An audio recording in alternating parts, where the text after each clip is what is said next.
여러분 안녕하세요. 여러분요, 이제 우리가 물권법 있죠. 물권법에 대해서요, 다시 한번 우리가 이제 강의를 하도록 그렇게 하겠습니다.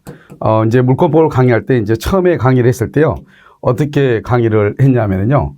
첫 번째는 이제 그 등기법 있죠. 여러분, 부동산 공시법에 등기 있죠. 등기법하고 2번이요, 물권법하고 이것을 이제 연관시켜서 하다 보니까요. 우리가 뭐 등기라고 하는 것은 물론 복잡한 것이 있죠. 근데 등기는 사실 등기부를 보면 끝이거든요.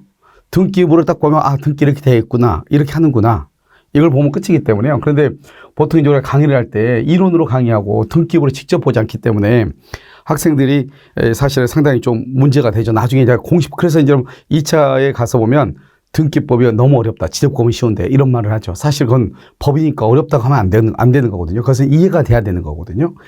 그래서 처음에 이제 여러분요, 물권법을 강의할 때 등기 부분에 관해서 등기를 여러분 그 2차 과목에서 공시법에서 요하는 정도의 수준.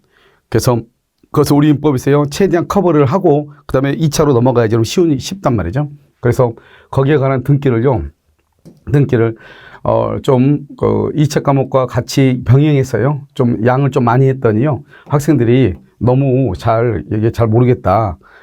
잘 모르겠다보다는 너무 양이 많다. 그래서요, 등기 부분만요, 다시 강의하도록. 그래서 처음부터 다시요, 등기 부분만 강의하도록 하겠습니다.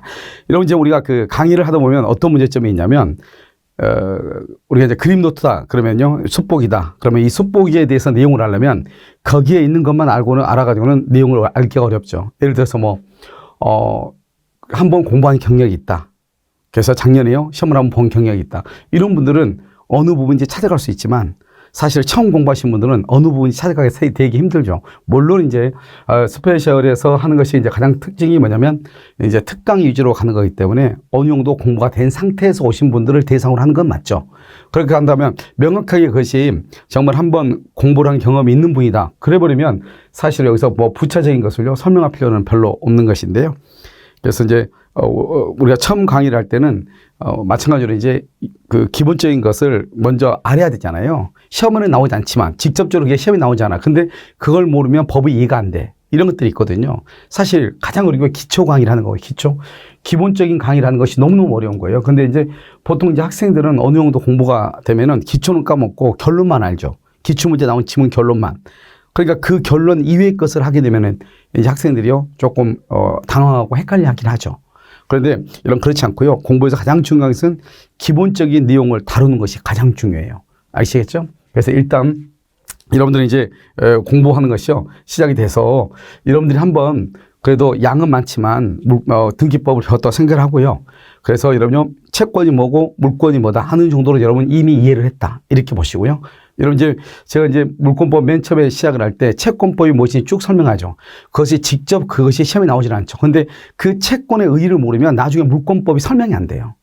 나중에 계속 물권법 강의를 들어보셨지만 채권은 뭐다? 채권은 특정인과 특정인의 관계이다. 물권은 사람과 물건의 관계이다. 이걸 계속적으로 얘기하거든요. 그다음에 등기에 대해서 계속 그것은 불법 말소가 됐을 때 또 세월호 발생 요건이 아니냐, 공신원칙 인정되냐 안 되냐, 실천관계 부합이냐 아니냐, 이런 말들을 끊임없이 한단 말이죠. 그런데 그것은 되게 단순한 것이기 때문에 기본적인 거죠. 기초적인 내용이잖아요. 그런 것들을 우리가 알고 강의를 들었을 때는 별것이 아닌데, 그걸 모르고 들었을 때는 나중에 결론은 들리는데 나중에 문제가요, 약간 비틀어버리면 무슨 말인지 모르죠. 알겠죠? 그래서 이제 그런 문제점이 있고요.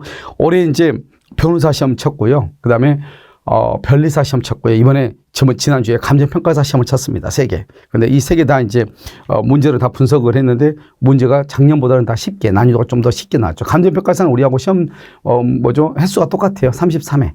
그래서 작년에 감정평가사가 약간 어렵다기보다는 기존에 없었던 판례들이 좀 나왔었거든요. 그런데 올해는요, 우리 공중회사 여러분들이 지금 가지고 있는 그 숫보기 있죠? 거기를 공부를 했으면은 감정평가는 민총과 물권법만 나오는데요.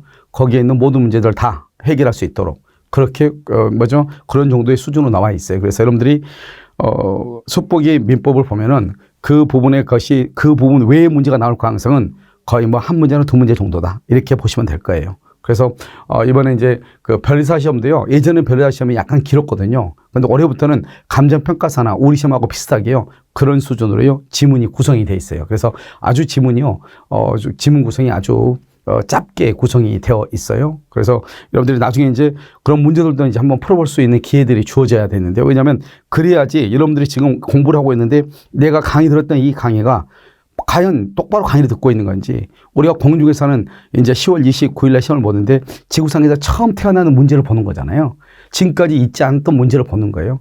그런데 우리는 보이지 않지만 10월 29일 날 만들어진 문제이지만 우리는 그런 문제가 이렇게 생성이 될 것이다, 이렇게 만들어질 것이다 하는 것을 예상하면서 강의를 하고 공부를 하는 거잖아요. 그것이 맞아떨어져야지 우리가 합격하는 거잖아요. 그런데 그런 것을 맞아떨어지냐 떨어지지 않느냐 하는 것은, 다른 과목들은 이번에 이제 부동산의 개론이라든가, 그 다음에 이런 공법 있죠. 부동산 공법. 그것은 감정평가사하고 겹치는 부분이 많아요. 그래서 그런 문제들은 이제 다 이미 다 나와 있죠. 그래서 나와 있으니까 내가 강의 들었던 걸 가지고 그 문제를 딱 풀어봤을 때, 아, 이게 풀리는구나, 이게 되면 우리가 되는 거거든요. 근데 그렇지 않았을 때 그건 정말 문제 있는 것이죠. 그래서 지금 이제 우리 시험범위하고 똑같은 것이 뭐냐면, 제일 처음에 변호사 시험 2번 봤고요. 그 다음에 바로 변리사. 그 다음에 바로 거래 가맹사라고 해가지고, 이것도 아주 요즘 최근에요 인기 직종 중 하나죠. 거래 가맹사. 그게 시험 봤고요. 그 다음에 이제 감정평가사 맞죠. 이제 5월달에 시험이 좀 많죠. 공인노무사도 있고요. 그 다음에 행정사도 있고요. 이런 시험들이 몇 개씩 있단 말이죠. 그런 시험들을 이제 치면서 거기에 나온 이제 문제들을 가지고 우리가 확인하는 거죠. 왜냐하면 그 문제들도 올해 처음에 나오는 거잖아요. 여러분들이 강의를 들었으면 그런 문제들을 보면서 확인을 해보는 거죠. 과연 내가 강의를 들었는데 이 문제를 해결할 수 있는지. 아시겠죠? 그런 과정들을 우리가 이제 거치면서 이제 최대한으로요 오류를 줄이면서 마지막으로 10월 29일 날 여러분들이 합격할 수 있는 그 기점에 가는 것이죠. 그런데 여러분들이 지금 이제 이것은 기본적으로 여러분들이 어느 정도 알고 있다는 전제하에서, 그래서 강의를 한번 들으셨잖아요. 그래서 등기에 관한 거 다 빼고 등기 부분은 다 뺐어요. 알겠죠? 그래서 순수하게요 이론 과정에 가는 것만 지금부터 강의를 하도록 그렇게 하겠습니다. 그래서 어디까지냐, 혼동 전까지. 그래서 한번 보도록 하겠습니다. 자, 물권이죠. 물권은 점유권과 본권으로 이루어지고요. 그 다음에 본권은 소유권과 제한 물권으로 이루어지죠. 그다음 제한 물권은 용익 물권과 담보 물권이죠. 용익은 사용하고 수익하고, 담보 물권은요, 그것은 피담보 채권을 담보할 목적으로 하는 것이죠. 담보 물권이고요. 용익 물권은 지상권, 지역권, 전세권, 그 다음에 유치권, 질권, 저당권이 있고요. 그 다음에 이 점유권은 물건이죠. 물건. 그래서 항상 여러분요, 우리가 물건 그러면 동산, 부동산을 포함해서 물건이라고 그래. 그 다음에 소유권도 물건이죠. 이것도 동산, 부동산을 포함해서, 항상 앞으로 여러분이 글을 읽으면서 물건이란 말이 나온다. 그러면 그것은 동산, 부동산을 포함하는 거예요. 그 다음에 여기 지상권은 토지고, 지역권은 토지고, 전세권은 부동산이고, 부동산 그러면 토지, 건물, 임목, 명의만목, 농작물 이렇게 있지만 그 중에서도 토지와 건물을 우리는요 협의의 부동산인데, 이것을 우리는요 전세권의 목적이다, 전세권의 객체다 이렇게 얘기하고요. 목적물이죠. 유치권은요 물건이고, 질권은 동산이고, 저당권은 부동산. 그러니까 우리가 여기에서 시험에 한 문제 나올 수 있죠.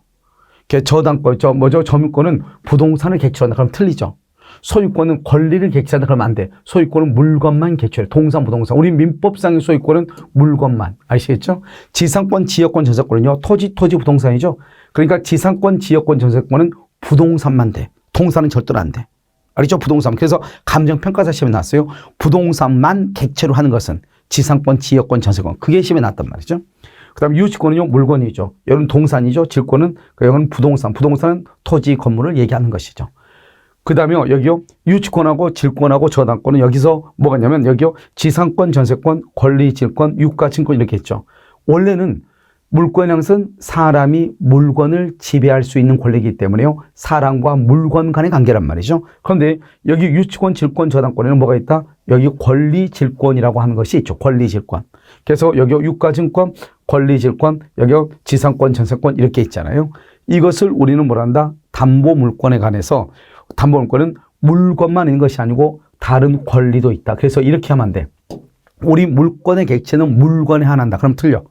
물건뿐만 아니라 권리도 객체로 한다 이런 말이죠. 아시겠죠? 권리 이것이 중요하고요. 그 다음에 지역권은 지역권하고 저당권은 뭘 하잖아요? 둘에게는 점유하잖아요. 그래서 다른 것은 다 점유하는데 지역권과 저당권만 점유하잖아요. 그래서 지역권과 저당권은 점유하지 않으니까 뭐가 없다? 반환 청구권이 없는 거예요. 알겠죠? 그 다음에요. 점유권은 소멸시효 걸리지 않고요. 그 다음에요. 여기 보면 소유권도 소멸시효 걸리지 않아요. 소유권도 소멸시효 걸리지 않고, 지상권, 지역권은 20년의 소멸시효 걸려요. 20년. 그다음에 전세권하고 뭐죠? 전세권은 20년을 소멸시효 걸릴 수 없는 게 전세권은 최장이 10년이에요. 10년 넘으면 10년으로 단축이 돼요. 그러니까 이론상 소멸시효에 걸릴 여지가 없죠. 이 유치권, 질권, 저당권은 소멸시효에 걸리지 않아요. 왜요? 여기서는 담보물권이죠. 담보물권은 이건 종된 권리거든요. 이 종된 권리는 주된 권리, 주된 권리와의 관계에서 주된 권리가 존재하는 한 종된 권리는 언제나 존재하고 주된 권리가 소멸하면은 동시에 종된 권리도 소멸하거든요. 그러니까 종된 권리는 독자적으로 소멸시효에 걸릴 여지가 없는 거죠. 그래서요, 우리가 담보물권은 소멸시효에 걸리지 않는다. 그래서 결국 소멸시효에 걸릴 수 있는 것은 지상권하고 지역권 두 개뿐이죠. 아시겠죠? 그 다음에 여기 소유권이죠. 소유권은 객체가 물건만 되죠. 물건. 다른 것은 안 된단 말이죠. 물건만 된단 말이죠. 그래서 여기 보면 아파트 분양권은 뭐지? 그건 권리죠. 이 권리는 다른 법에 의해서 인정되는 소유권은 될 망정 뭔 안 된다? 여기요. 여기 민법상의 소유권은 안 된다 이 말이죠. 그래서 민법상의 소유권은 인정될 수가 없다 이렇게 얘기하는 거예요. 그래서 민법상의 소유권은 아니다 이렇게 얘기를 해요. 그래서 여기 하나에서 여러분요 여러 가지 정보를 우리가요 얻을 수가 있는 것이죠. 그래서 원래 물권양은 사람이 물건을 지배할 수 있는 권리잖아요. 그러니까 사람과 물건 간의 관계인데요. 우리가 담보물권은 권리도 객체로 하는 것이다. 그 다음에 민법상의 소유권은 물건만 객체다. 따라서 권리는 객체가 될 수가 없다. 민법상의 소유권이 될 수가 없다. 이런 말이고요. 그 다음에 지상권, 지역권, 전세권, 용익물권은 부동산만 객체로 하는 것이고요. 그 다음에 소멸시효에 걸리는 것은 우리 민법상 물권에서는 지상권, 지역권밖에 없고요. 그 다음에 지역권하고 저당권은 점유하지 않죠. 점유하지 않으니까 지역권이나 저당권에 대한 반환 청구권이 없는 것이고요. 그 다음에 이 갑이라는 사람이 소유권이고 을이라는 사람이 제한물권이잖아요. 제한물권은 소유권을 일시적으로 제한하는 것이란 말이죠. 그렇기 때문에 이 소유권자를 뭐란다? 이것을 설정자라고 얘기하는 거예요. 설정자. 만약에 여기 지상권이다. 그럼 이 사람은 지상권자죠. 그러면 이 사람을 뭐란다? 지상권 설정자. 지역권자죠. 그러면요 갑을 뭐란다? 지역권 설정자. 그래서 우리가 민법 총칙에서 이전이라고 하는 말하고 설정이라고 하는 말을 여러분 정확하게 이해를 해야 돼. 이전이라는 것은 갑하고 을하고 이렇게 있다. 설정도 갑과 을이 있다. 갑이 가지고 있는 것을 그대로 을한테 주는 것을 뭐란다? 이전이라고 하고 설정은요. 갑이 가지고 있는 것 중에서 일부만 주는 것을 설정이다. 이렇게 얘기해. 그래서 여기요. 이 갑이 가지고 있는 것을 그대로 을한테 그걸 이전. 갑이 가지고 있는 것 중에서 일부만 주는 것을 설정이라고 그래. 그럼 누가 설정하냐? 갑이 설정하는 거죠. 일부만 떼서 주는 거니까. 알겠죠? 그래서 이것을 뭐라고 하냐면 여기서 보시면요. 이 소유권하고 지상권이 있으면 소유권은 토지 소유권 중에서 지상권자한테 이 토지를 점유해서 사용하고 소유할 수 있도록 하고 처분은 못하게 한단 말이죠. 그렇기 때문에 전부를 주는 것이 아니고 일부의 권능만 준단 말이죠. 그래서 이 갑을 뭐라고 한다? 소유자를 설정자라고 얘기하는 것이고 그 다음에 이거를 지상권자, 전세권자, 그 다음에 지역권자, 유치권자, 질권자, 저당권자. 이 사람이 저당권자죠? 그러면 이 갑을 소유자를 뭐라 한다? 저당권 설정자 이렇게 표현을 하는 거예요. 아시겠죠? 그래서 여러분요 이전이라고 하는 말하고 설정이라고 하는 말을 먼저 이해를 하셔야 된다 이런 말이고요. 자 이제 98조를 보면 물건이죠. 물건은 유체물로 이렇게 모양이 있는 것이죠. 이것을 모양이 있다. 유체물, 전기, 기타, 관리할 수 있는 자연력. 여러분 자연력이죠. 여러분 여기 기타라는 말은 뭐냐면 우리가 자연력은 뭐냐면 무체물이에요. 아무 모양이 없는 거잖아요. 이 무체물에는 뭐가 있냐면 여러분요 전기뿐만 아니라 뭐 공기도 있고 여러 가지가 있잖아요. 가스도 있고. 근데 우리가 가장 쉽게 볼 수 있는 것이 전기다 이 말이죠. 항상 기타를 말했지만 A, 기타, B 이렇게 얘기하죠. 그러면 A는 B에 포함되는 거잖아요. 그래서요 한마디로 말하면 이것은 자연력을 얘기하죠. 이 자연력은 무체물, 모양이 없는 것을 얘기하는 거예요. 그러니까요 모양이 없는 것은 무조건 다 물건이 아니고 관리할 수 있을 때 그것을 물건이라고 그래요. 우리가요 공기 중에 산소는 그것은 물건이 아니에요. 근데 우리가 병원에 가면 산소 탱크에 산소를 포집해 놨죠? 그럼 모아놓은 그 산소 탱크 있죠? 그 산소 탱크는 뭐냐? 그것은 물건인 것이에요. 무슨 말이 알겠죠? 그것은 물건이다. 이런 말이죠. 자, 그 다음에 물건은 뭘 물건이다? 현존하고, 그 다음에 특정되고 독립돼야 돼. 그러니까 현존하지 않는 것은 물건이 아니에요. 현존하지 않죠? 그럼 물건이 아니야. 근데 물건은 사람이 물건을 지배할 수 있는 권리죠. 그런데 여기서요, 현존하지 않으면 물건이 아니죠. 그러니까 현존하지 않는 것에 물건은 성립할 수가 없는 거예요. 알겠죠? 물건은 성립할 수가 없어. 그런데 뭐는요? 채권은 성립할 수 있죠. 분양계약. 분양계약 할 때 아직 아파트가 있어 없어? 우리나라는 보통 선분양이니까 아파트가 없는데도 계약을 하잖아요. 그러니까 채권은 현존하지 않는 물건에 대해서 성립할 수 있으나 물건은 사람의 물건을 지배할 수 있는 거예요. 알겠죠? 그래서 현존하지 않으면 물건이 성립할 수 없는 거예요. 이것도 중요하고요. 그 다음에 특정돼야 돼요. 그래서 집합물의 양도담보라고 얘기하는 거잖아요. 그래서 고정집합물, 공장 같은 것이 있고 유동집합물, 양식장내 뱀장어 전부라든가 이런 것들 있죠. 원자재 같은 거 이런 걸 유동집합물 이렇게 하죠. 이런 집합물을 뭘 한다? 특정 장소와 수량과 이런 것을 특정을 해가지고 하나의 물건처럼 다루죠. 물론 경제적으로는 개개의 물건이지만 하나의 물건처럼 다루어서 사고팔고 한다 이 말이죠. 그럼 법적으로는요 우리가 이 집합물이라고 해가지고 집합물 그러면 하나의 물건처럼 거래를 하는 거지. 거래. 실질적으로는 개개의 물건이고 독립성이 있어야 되는 거예요. 알겠죠? 그 다음에 이건 독립성이 있어야 돼요. 가장 중요하죠? 독립성이 있냐 없냐. 독립성이라는 것은 구성 부분이 아니다. 부합이 아니다. 물건의 일부가 아니다. 우리가 이제 채권법 하거나 부합할 때 이미 배웠잖아요. 그래서 구성 부분이 아니고 부합이 아니고 물건의 일부가 아니고 그래서 이것을 물건의 객체가 될 수 없는, 물건의 객체가 돼야 되죠.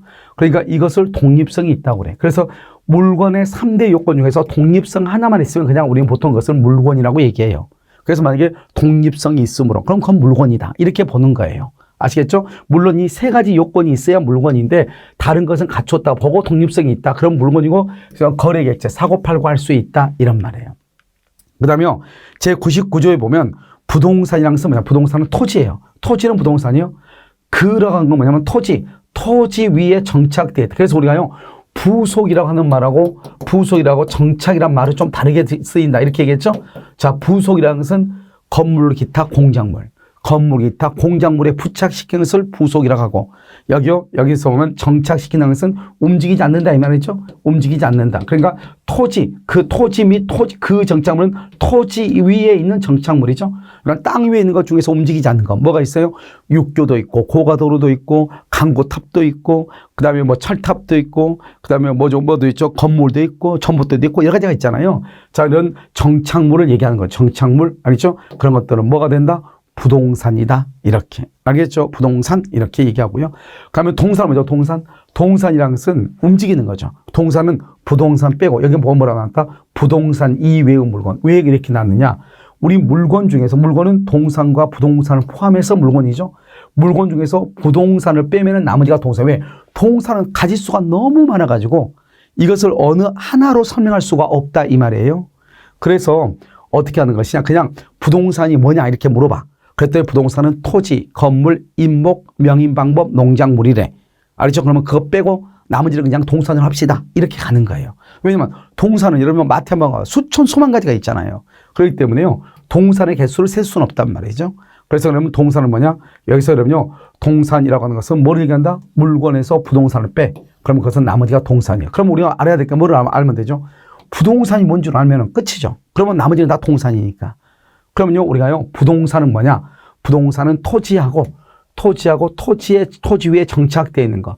건물, 그 다음에 임목, 명인방법, 농작물, 이렇게요. 이러면 도로의 포장이라든가 교량이라든가 담 있죠, 담이라든가 이런 것은 토지가 뭐죠? 부동산이요. 부동산의 구성부분이란 말은 토지와 함께 처분된다 이 말이죠. 알겠죠? 그래서 일체로 처분되고. 그 다음에요, 여기 토지는 뭐다? 토지로 해서 일기 한 개 집어넣는 걸 일필 또는 일필지라고 하죠. 그래서 토지는요, 지적도의 경계를 기준으로 해서 우리가 이제 구획을 하는 것이죠. 그러니까 현실의 경계가 기준이 아니고 지적도상의 경계다 이 말이고요. 그 다음에 건물이죠. 건물은 뭐냐면 토지 위에 있는 거면 기둥하고 지붕하고 그리고죠. 벽이 있어야 돼. 기둥, 지붕, 벽. 그럼 이것을 건물이라고 하는 거예요. 임목은요, 수목이죠. 산에 있는 수목의 집단이에요, 집단. 항구로 두고로 하니까 집단에 대해서 임목 보존 등기라는 거, 등기. 그래서 집단에 대해서 등기했기 때문에 뭐가 된다? 저당권의 목적이 된다. 이게 중요해. 그래서 우리가 임목은 저당권을 설정할 수 있다. 이 말이죠. 그래서 수목은요, 임목은 이렇게 항구로 두고는 안 되고 나무의 집단에 대해서 등기를 한 것을 임목이다. 이렇게 얘기하는 거예요. 그 다음에 명의는 뭐죠? 명백하게 인식할 수 있는 방법이다 이 말이죠. 명백하게 인식할 수 있는 방법을 명인이라고 얘기하는 거예요. 자, 이것은요, 제3자가 명백하게 인식할 수 있는, 그래서 특정하고요. 그 다음에 우리가 나무 같은 거 있죠. 나무가 새끼줄을 묶는다 이 말이죠. 그러면 소유자가 누구 이제 명찰을 단다 이 말이죠. 목찰. 그 다음에 계속돼야 돼, 그것이. 그래서 특정하고 소유권이 누구라고 표시를 하고 계속돼야 돼. 특정해야 돼. 그것을 뭐란다? 명인이다. 이렇게 명인. 그 다음에 미분리 과실 있죠? 미분리 과실하고 수목하고 수목. 그래서 미분리 과실하고 수목하고. 알겠죠? 이런 경우를 하는 것을 명의라. 명의는 뭐냐면 등기하는 게 아니죠. 등기를 안 하니까 이게 뭐가 문제가 되면 이것은 저당권의 객체가 될 수가 없어요. 여기는 저당권을 설정할 수가 없어요. 등기, 저당권은 반드시 등기를 해야 되거든요. 그러니까 특히 미분리 과실은 뭐죠? 배나무의 배를 아직 따지 않는 상태에서 내가 사는 거죠. 알겠죠? 그럴 때 하는 것이 바로 명백하게 인식할 수 있도록 그걸 명인이다 이렇게 얘기하고요. 그다음에 농작물이죠. 토지에서 경작되는 농작물이고 이걸 무단 경작하더라도 무조건 경작자가 소유자가 돼. 이게 바로 뭐가 다르다? 수목가 다르죠. 수목을 만약에 무단으로 식목을 하잖아요. 무단으로. 그러면 그 수목은 누구의 것이냐? 토지 소유자의 것이에요. 토지 소유자. 알겠죠? 이게 이제 차이가 있는 거죠. 그래서 농작물은 게르만법의 생산자주의의 원칙에 입각해가지고요. 생산자주의. 그래서 이 무단 경작의 경우는 무조건 그것은 경작자의 소유가 돼. 토지와 별개의 부동산이 된다. 이 말이죠. 그래서 여러분요. 먼저 토지가 있고요. 토지가 있고 건물, 임목, 명의방법, 농작물. 이것을 우리가 기본적으로 이것은 별도로 따로 사고 팔고 하는 게 아니니까요. 그래서 이것을 우리는 부동산이라고 하고 독립성이 있는 것 중에서 이것 빼고 나머지를 부동산이다 이렇게 보시면 되는 거예요. 알겠죠? 그래서 기본적으로 토지, 건물, 임목, 명의방법, 농작물은 독립한 부동산이다. 여기서 독립한 부동산이라는 말의 뜻은 뭐냐면 만약에 토지 위에 이런 것들이 있단 말이죠. 그런데 토지에 대해서 저당을 잡았어. 이 저당권은 건물이나 임목이나 명의방법이나 농작물에는 미치지 않는 거예요. 그러니까 토지에 대해서 저당을 잡고 나서 토지 위에 있는 건물을 경락받을 수는 없다 이 말이죠. 왜? 서로가 독립이니까. 알겠죠? 서로가 별개니까. 이해되셨나요? 그래서 그럼요. 토지, 건물, 임목, 명의방법, 농작물. 이 5가지를 뭐란다? 부동산이다. 이것 빼고 뭐란다? 동산이다. 이렇게. 알겠죠? 그러면 이제 우리가 참고로 보면 물건을 객체로 하는 것. 그래서 여기 아파트 분양권은 소유권이 객체가 된다. 틀렸죠? 민법상 소유권의 객체는 물건이 하나고요. 부동산만 객체하는 것, 동산을 객체하는 것, 권리를 객체하는 것, 이렇게 여러 가지 있는데 이것은 여러분들이 이제 한번 참고해서 한번 보시면 되는 것이고 중요한 것은 물건은 물건만 그러면 안 돼요. 그러면 안 돼요. 왜요? 우리가 담보 물건은 유치권은 유가증권, 그 다음에 질권은 권리질권, 저당권은요, 어업권, 전세권, 그 다음에 광업권에도 우리가 저당을 잡을 수 있죠. 그러니까 이런 것들도 다, 이런 권리도 객체로 한다, 이 말이죠. 그래서 물건은 물건만 객체, 그러면 틀린다, 이 말이죠. 그래서 우리 시험에 한번 나왔으니까 여러분들요, 정확하게 아시고요. 자, 그러면 지역권하고 저당권은 점유하지 않죠? 그래서 점유보호청권하고 반환청권이 없어. 점유보호청권하고 반환청권. 그래서 반환청권이 없고요. 점유보호청권이 없어. 이 2가지가 없다. 이것이 아주 중요해요. 알겠죠? 자, 보시면 이제 일권주의를 보시면요. 일문일권주의 뭐죠? 하나의 물건에는 하나의 권리만 있다 이 말이죠. 하나의 물건에는 하나의 물건만 인정한다 이 말이잖아요. 그래서 이로부터 하나의 물건 일부에는 물건이 존재할 수 있다 없다 이게 원칙이다 이 말이에요. 원칙이라 이 말이죠. 그 다음에요. 수개의 물건에 여러 개의 물건에 하나의 물건 하나만 그것도 안 된다 이 말이죠. 이것도 원칙이다 이 말이죠. 이 원칙으로부터 파생되게 뭐가 있다? 집합물 있죠? 집합물. 수개의 물건을 하나의 물건으로 해서 파는 것이 있고요. 이것을 뭔다? 일문일권주의 예외가 있죠. 예외가. 알겠죠? 예외가 있다 이 말이죠. 그거 보시면 예외가 뭐가 있다? 토지하고 건물이죠. 그럼 토지의 일부에는 이거밖에 안 돼. 지상권, 지역권, 전세권밖에 안 돼. 지상권, 지역권, 전세권. 이것은 뭐다? 용익물권이죠. 용익물권은 토지의 일부에 대해서 가능해. 그럼 이것은 분필 전이라도 나누기 전이라도 일부에 대해서 설정할 수 있다 이 말이죠. 그런데요. 여기 일부는 저당권 안 된다. 건물의 일부는요. 전세권하고 구분소유권. 구분소유권 먼저 아파트죠. 아파트의 소유권. 먼저 연립주택이라든가 구분소유권이죠. 여기 보시면 전세권하고요. 여기 전세권. 이때의 전세권은 토지의 일부고 여기는 건물의 일부잖아요. 이렇게 됐을 때는 어떻게 된다? 용익물권은 토지와 건물의 일부에 뭐 할 수 있다? 설정할 수 있다 이 말이죠. 그래서 토지와 건물의 일부에 설정할 수 있다 이렇게 얘기를 해. 토지와 건물의 일부에 설정할 수 있다. 그러니까 여러분요. 원칙은 하나의 물건에는 하나의 물건인데 토지 일부하고 건물의 일부에는 그것은 또 다른 물건을 설정할 수도 있다 이 말이죠. 그런데 여기서 조심해야 될 건 토지의 일부는 용익 물건만 되는 게 원칙이에요. 그런데요. 최근에 판례가요. 이렇게 산이 있어. 임야의 일부를 개간을 했거든요. 갑의 임야를 을이 개간했는데 갑이 돈으로 안 주는 거예요. 그래서 이 부분만 일부분만 유치권 행사했거든요. 유치권 판례가 그걸 인정을 했어. 우리가요.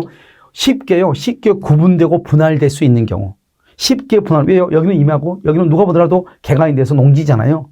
그러니까 농지는 나중에요. 분할 절차를 거치면 된단 말이죠. 그렇기 때문에 쉽게 분할이 가능한 경우는 유치권도 일부에 대해서 설정할 수 있다. 이렇게 얘기를 했어. 그런데 지금은 일단은 지상권, 지역권, 전세권이고요. 유치권의 경우도 예외적으로 가능한데 저당권이나 소유권이나 이런 것들은 토지의 일부에, 건물의 일부에 설정할 수 있다, 없다? 없다는 거예요. 그런데 여기서 시험이 뭐라 나오냐? 토지의 일부는 전세권이고 건물의 일부도 전세권이죠. 그런데 이 전세권은 용익물권이잖아요. 그래서 뭐라 한다? 용익물권은 토지와 건물 일부에 설정할 수 있다. 또 이렇게 나와. 이렇게.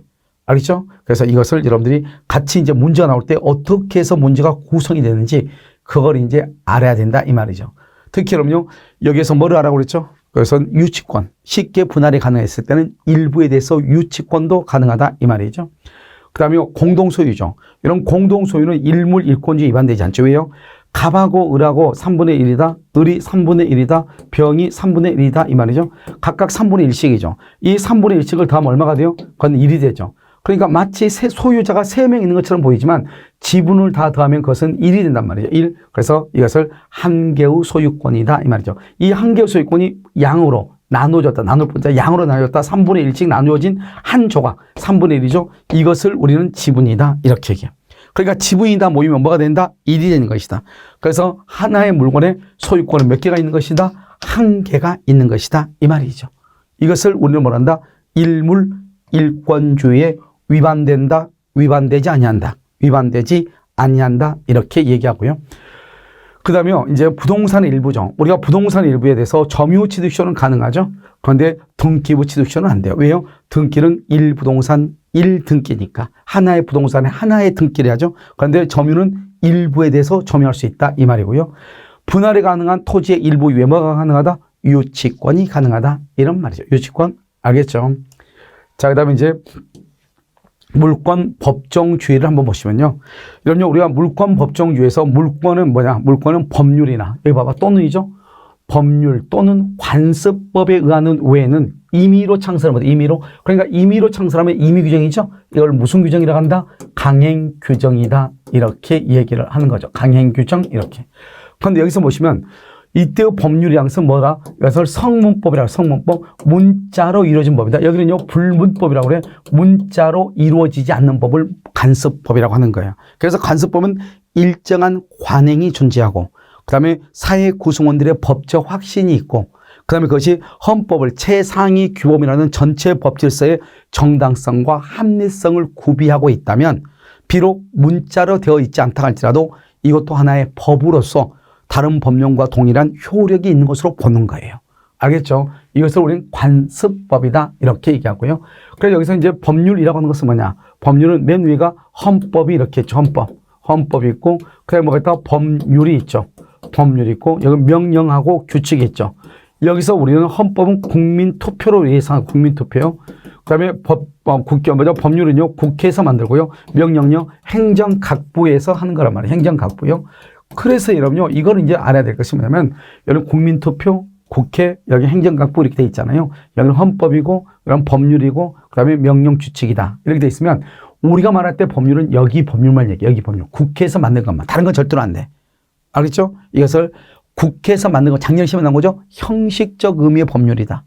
알겠죠? 형식적. 다른 말로 우리가 변호사 시험에서는 그것을 헌법상 의미의 법률이다. 이렇게 얘기했단 말이죠. 그때의 법률만 얘기한 것이죠. 나머지 명령이나 규칙은 제외되는 것이에요. 알겠죠? 명령이나 규칙은 제외가 된 것이다. 이렇게. 여기서 이제 우리가 법이라는 것은 뭐냐? 법은 법률 있고 관습법 있고 형식적 헌법상 의미의 법률이다. 명령과 규칙은 안 된다. 자, 이번에 거래가면서 가는 시험에서는요. 여기서 이때 물권법에서 뭐라 나오냐면 조례가 안 된다 이렇게 됐어. 뭐 다 안 돼. 알겠죠? 그래서 법률법은 안 된다 이 말이죠. 자, 그다음에 민법은 8가지가 있죠. 점유권, 소유권, 지사권, 지역권, 전세권, 유치권, 질권, 저당권. 그 다음에 수산업법에서 어업권이 있고, 광업법에서 광업권이 있고, 가등기담보법에서 가등기담보권, 양도담보권 등이 있죠. 이런 것들이 다 뭐냐면 다 물권인 거예요. 그러니까 우리 민법에 있는 8가지만 물권이 아니고 이런 것도 다 물권이고, 특히 이 어업권, 강업권 위에는 뭐를 할 수 있다? 저당권을 설정할 수 있다. 그래서 어업권과 강업권은 저당권의 객체가 된다. 이렇게 얘기하는 것이고, 우리가 이 가등기담보법에서는 모두 몇 문제가 나온다? 한 문제가. 자, 그 다음에 우리가 이제 관습법이죠. 관습법은요, 관습법으로 인정되는 것이 있고 인정되지 않는 것이 있거든요. 관습법으로 인정되는 것은 뭐다? 분묘기지권이라고 해서 법정지상권인데요. 관습법에서 이 분묘기지권은 뭐는 안 된다? 시효취득. 시효취득은 이제 인정되지 않아요. 시효취득은 인정되지 않지만, 우리가요, 토지 소유자의 승낙을 받아서 분묘를 설치했거나 자기 토지에 분묘를 설치하고 매도한 경우, 알죠? 그 다음에 토지를 매도하고 이전하지 않는 경우, 이러한 경우는 분묘기권이 그대로 인정이 되는 것이죠. 그 다음에 관습법상 법정지상권 똑같은 것이죠. 이렇게요. 자, 법 부정되는 것은 원천권. 원천소는 생활용수관이고요. 사도, 개인이 만들어 온 도로를 통행할 수 있는 권리, 공원 이용권, 그 다음에 무허가, 미등기 건물 양수인. 이 4가지는 이러면 암기하다. 시험에 하도 잘 나와가지고요. 그래서 관습법상 물권이 아닌 건 4가지. 원천권, 사도 통행권, 공원 이용권, 무허가 미등기 건물의 양수인, 무허가 미등기 건물의 양수인, 공원 이용권, 사도 통행권, 원천권, 이 4가지는 여러분 반드시 암기해야 돼. 이것은 관습상 물권이 아니다. 특히 원천수는 우리가 생활할 때 쓰는 물이 아니다. 생활용수가 아니다. 아시겠죠? 이것을 암기를 하셔야 돼요. 그래서 관습법상 인정되지 않는 것 4가지를 암기한다. 아시겠죠? 그것이 중요하고요. 그 다음에 여러분 뭐냐면, 우리가 그러면 이 물권 법정주는 물권의 종류와 내용을 강제하는데요. 우리가 소유권은 뭐가 있냐? 점유하고 사용 수익하고 처분할 수 있어요. 이 소유권은 이 3가지를 다 가지고 있죠. 이 소유권을 뭐란다? 종류라고 하고요. 알겠죠? 이거는 권리고 권능이죠. 그러니까 이 권리라는 것은 점유 권능, 사용 수익 권능, 처분 권능으로 이루어졌다 이 말이죠. 그래서 권리는 권능으로 이루어지고 권능이 모이면 권리가 된다 이 말이죠. 그 다음에요, 우리가 여기서 이제 이 소유권을 말한다. 소유권은 종류죠. 종류를 법으로 강제로 만들어놨다 이 말이에요. 종류 강제. 이걸 뭐죠? 내용이죠. 내용도 법으로 강제로 정해놨다 이 말이에요. 이걸 내용 강제라고 그래요. 그런데요, 만약에 종류 강제를 위반하잖아요. 그럼 전부 무효가 돼요. 내용 강제를 위반하면은 원칙적으로 일부 무효. 이런 똑같죠. 일부 무효는 무슨 무효예요? 전부 무효로 본다 이 말이죠. 그러니까 우리가 물권 법정주의를 위반하면 뭐가 돼요? 그것은 절대적 확정적 무효이다. 그래서 우리는 절대적 무효죠. 그래서 우리가 나중에 가끔요 이런 말이 나와. 다음 주에서 무효인 것은 또는 무효가 아닌 것은 이게 나온단 말이야. 그때 물권 법정주의에 위반된 것이 나와. 그래서 채권 침해가 발생할 수 없고 책임도 없고요.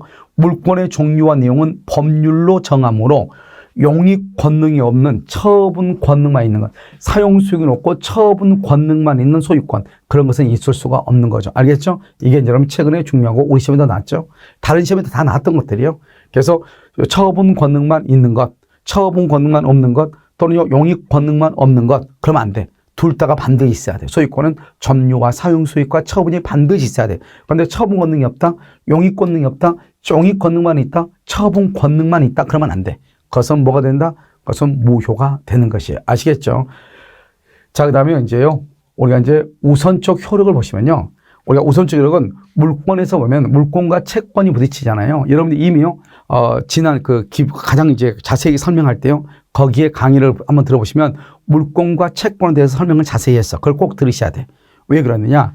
이것은 숙복의 있고 없고가 중요한 것이 아니고 그 물권하고 채권을 구별할 줄 모르면 나중에 하나하나를 다 암기해야 돼. 그러니까 여러분요, 기초 강의 없이 어떤 선생님들을 보면 처음부터 암기하잖아요.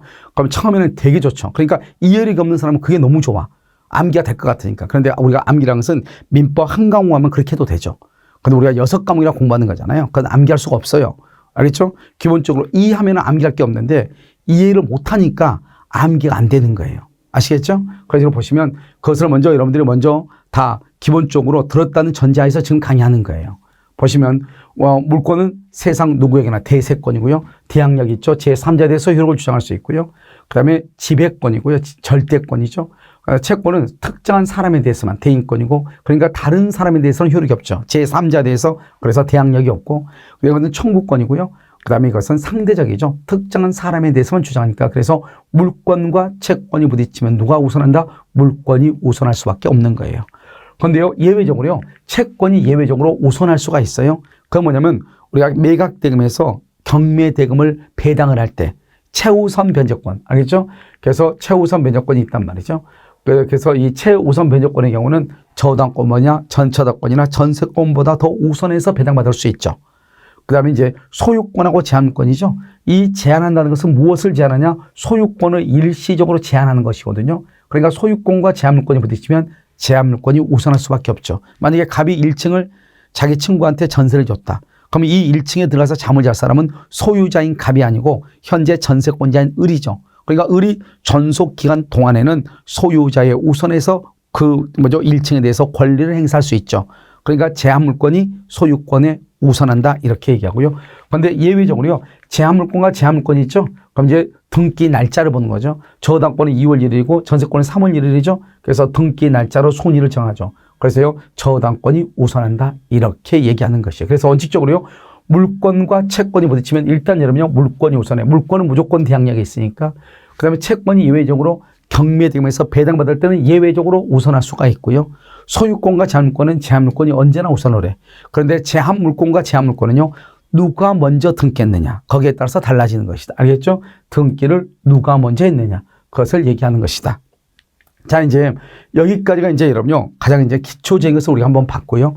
그 다음에 이제 여러분 뭘 보냐면 물권적 청구권이라고 하는 것을 우리가 한번 볼 거예요. 여기서는 뭐 매년요, 점유권에 대한 물권 청구권, 소유권에 대한 물권 청구권, 이 물권 청구권은 한때는요, 세 문제까지 나온 적도 있어. 알겠죠? 한 번도 빠지고 나온 적이 없다. 그래서 물권적 청구권에 대해서 우리가 한번 살펴보도록 그렇게 하겠습니다. 잠깐 쉬도록 하겠습니다.